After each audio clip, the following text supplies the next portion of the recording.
It is a new year, so new game plans, new fitness goals, financial goals, all these things go into effect when a new year starts, you know what I mean? So in this video, I want to kind of show you my workspaces that I'm going to be using throughout the year, hopefully, if I stick with them. And hopefully I can just make some great content as far as video and podcasting. So first, let me start off with this section. The head-on camera, YouTube, face camera, whatever section you want to call this, right? Basically, this is what it's going to be, right? It's going to basically still be this. You know, I got my Rodecaster Pro here for me to do podcasts from here from time to time. You know, write scripts, take notes, all these type of things in this space right here. What I decided to kind of do from time to time also is that what I want to do is kind of change it up a little bit down here. Instead of having a table in the shot, sometimes what I'm going to do is pull the table back further and sit directly in front of the camera and kind of get my points off about what I'm talking about in that video. Like if I'm giving a review and I kind of want you to see the product or whatever I'm talking about, I'll have the table out. But it's more of an opinion-based type of video or some information I'm trying to give as far as like a new software update on the camera, something like that, where I can kind of just show it without having to have it on the table type thing. So I want to kind of include that with this setup as well, because I just feel like, you know, doing something different is always good to change things up. I just don't want to get into a little repetitive nature. I always like to change things up, still do the same thing, but change it up just a little bit where it don't feel stale. So as you can see, like I said, this is the main YouTube head setup, whatever, right? I got my Rodecaster Pro here, so I can do some podcasting or voice, not just voiceover work, just like changing up where I can kind of use this shotgun mic right here with the Rodecaster Pro now, since it has higher gain on it. But I still use my sound device MixPre 3. So it gives me a little versatility to kind of change things up and do things a little different. So like if I pull the table back, I got a like this mic stand where I can kind of have the mic out of the shot under the camera instead of over top head like this. So, you know, just to change things up, just do things a little different, just so I can feel like I'm doing something I haven't done before, that's all. So next up is my other setups that I got that I'm going to be working from probably a good amount of the time, because sometimes I may not want to come down to the man cave and shoot a video. So instead, I might do something within my bedroom or one of my other rooms that I use for YouTubing or podcasting. So this is the desktop editing / podcast / possible streaming setup, right? Because there's nothing like crazy in it, in my opinion. Like I have a Apple M1 Mac Mini, right? That's the editing bay for right now. So that's what I'm using. Wireless keyboard from Logitech, MX Master from Logitech. Now the display is from Dell. It's a 27-inch 4K display. Now this display is very interesting because when it's hooked up to the M1 Mac Mini, I don't have no problems with the screen. But when I hook it up to my MacBook Pro, it flickers from time to time watching like YouTube videos or anything like that. So don't know if that's the connection problem when you plug it in through USB-C, or is it the power coming back from the laptop to the, I don't know.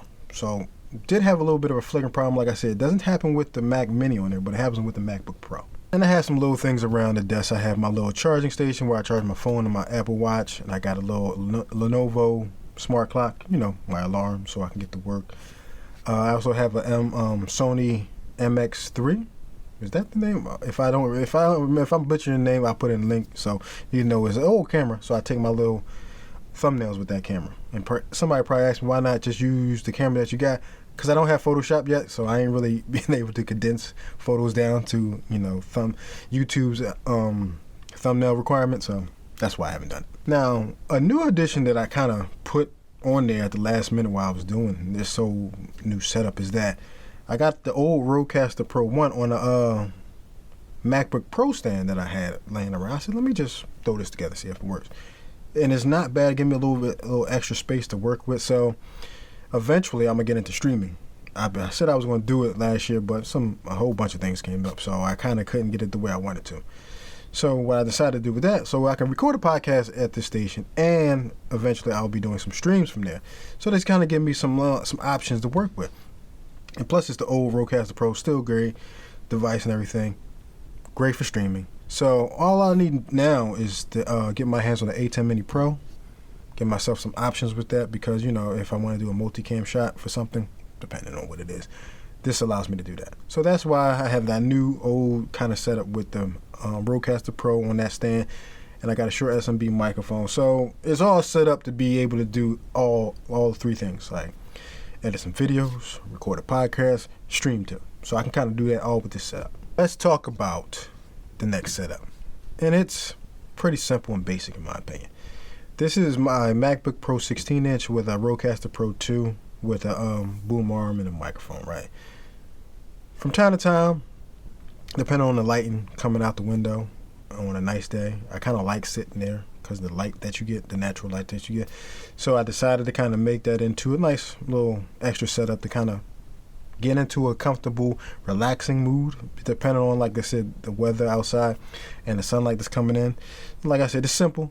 I use this setup from time to time to record podcasts, take down notes. Occasionally I edit a video on my MacBook Pro. Not big on that because I just, I got a desktop too and I like the bigger screen. Just me. Nothing wrong with that, but then a MacBook Pro 16-inch allows me to take it on the road if I needed to, edit a video. Simple, right? Not crazy. So this little setup is a little getaway. That's, as you can see, I can keep my lenses there, my Sony a7S III there, backups, extra lenses, versatile, things like that. It just give me some options when it comes to just trying to make a podcast or shoot a video, come up with some ideas, take down some notes, put some things together there. Now, the last setup is basically something like a little personal passion section of my house I like to use, I guess you want to call it. I like being in my kitchen and my dining room area. So I have this makeshift podcast setup as well.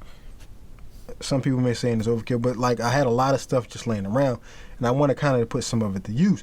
So I had this old Rodecaster Pro 1, the very first one I got, because someone gave me a second one as a present. Didn't realize I had one, but I took it, used it. And I kind of wanted to have one to kind of go someplace else and record a podcast with that. So I kind of kept that around. So I took that and took this table stand mic, right? It's from Frameworks. I actually like it because it's very heavy and sturdy as far as you can knock anything over, but it's nice and steady where not a lot of wobble to it. So I put a short SM7B on there. Since I had a MacBook Pro 13-inch laying around, so I decided, let me just put this together. Have a nice little setup in my kitchen and dining room area. And sometimes I like to watch TV and kind of get some thoughts together and get my mind right. And I kind of like, that's my little comfy, safe spot. I just like being in my kitchen and like being in the dining room area. That's like a little happy spot for me. So when I'm by myself, like I've done that a few times last year, I would just record podcasts in that area. Just because it was like a little peaceful place for me. So that's why I made it into like a third and fourth section of the house where I can kind of make podcasts and edit videos. Rarely. But I can take down notes, write scripts and things like that. And just give me a little section where I can kind of find my happy place. One of the things I suggest to anybody as you get older, find your happy places, right? Whatever it is, find your little corner in your house, your basement, a park, anything. Find anything you like to do to keep your mind right, keep your mental health in the right place. So what I suggest to anybody as you get older, find what makes you happy and do it. And sometimes just do it by yourself because sometimes it's the best way to do it.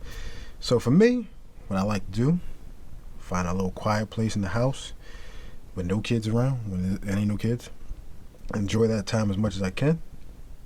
Include some tech that I like to do. It makes me happy by trying to make more videos, more podcasting, all these type of things. That's pretty much it for this video. Hope you enjoyed this. Hit that like, subscribe button. Stay tuned for more, and I hope to see you next time. Peace.